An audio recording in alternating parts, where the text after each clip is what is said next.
जो मुख्य मुद्दा पहले जब हमने अनाउंस किया था तो दिल्ली की लिकर पॉलिसी के अंदर और दिल्ली की सरकार का भ्रष्टाचार के अंदर लिकर पॉलिसी में लिप्त होने के ऊपर करना था। लेकिन जैसे ही यहाँ पे 12 बजे से पहले यहाँ पे हम लोग आ रहे थे तो गुलाम नबी आज़ाद साहब का लेटर और उनके इस्तीफे को हम लोगों ने मीडिया के अंदर देखा। तो आज की हमारी प्रेस वार्ता इसी के ऊपर है और दिल्ली के मसले के ऊपर कल फिर से हम लोग प्रेस वार्ता करके अलग से उसके बारे में आप लोगों के बीच में चर्चा करेंगे। जैसे मैंने कहा कि आज़ाद साहब का जो पत्र मीडिया में जो रिलीज हुआ है उसको हम लोगों ने देखा है। आज़ाद साहब कांग्रेस पार्टी के बहुत ही वरिष्ठ नेता थे और कांग्रेस पार्टी के अंदर और प्रशासन में देश के अंदर प्रदेश के अंदर कांग्रेस पार्टी के माध्यम से उन्होंने बहुत सारे महत्वपूर्ण पदों को सुशोभित भी किया। लेकिन ये बड़े अत्यंत दुख की बात है कि एक ऐसे समय में जब कांग्रेस पार्टी राहुल गांधी जी के नेतृत्व में, हमारी अध्यक्षा श्रीमती सोनिया गांधी जी के नेतृत्व में पूरे की पूरी कांग्रेस पार्टी के कार्यकर्ता संगठन सड़क के ऊपर महंगाई, बेरोजगारी और ध्रुवीकरण के खिलाफ लड़ाई लड़ रहे हैं, हम लोगों ने 4 सितंबर को महंगाई पर हल्ला बोल की राष्ट्रीय रैली हम लोगों ने दिल्ली में रामलीला मैदान में रखा है और 7 सितंबर को भारत जोड़ो यात्रा जो कि महंगाई, बेरोजगारी और ध्रुवीकरण के खिलाफ, भाजपा के खिलाफ सीधी सीधी लड़ाई है। हम लोगों ने 29 तारीख को 22 प्रेस कॉन्फ्रेंस पूरे के पूरे देश में रखे हैं।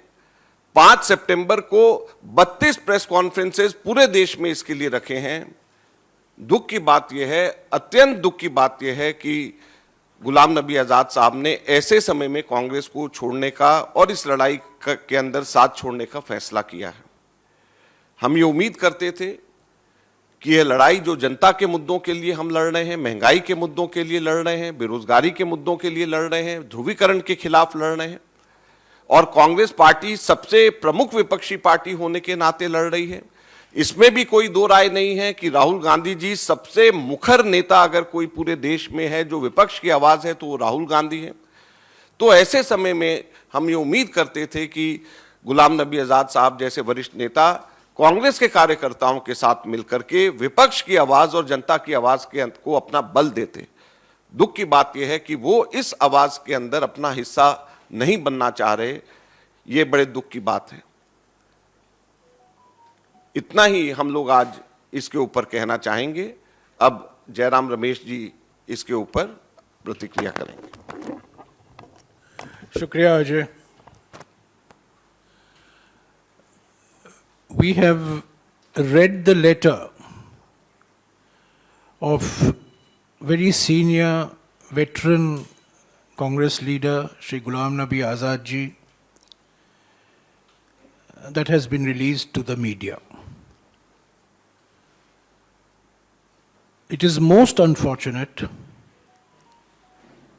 and most regrettable that this has happened when the Congress President, Srimati Sonia Gandhi ji, Shri Rahul Gandhi ji, and the entire Congress Party organization across the country is engaged in confronting, combating, fighting the BJP on issues of महंगाई, on issues of बेरोजगारी and on issues of polarization. The entire Congress Party organization in the last couple of weeks has been involved in preparing for the Mehngai Par Halla Bol rally at Ramlila Maidan on September 4th, which will be addressed by Sri Rahul Gandhi ji. 22 press conferences have been scheduled across the country on the 29th of this month. The Bharat Jodo Yatra launch will take place on the 7th of September from Kanyakumari. Finalization of that launch is also underway. And 32 press conferences have been scheduled across the country to project the message of the Bharat Jodo Yatra.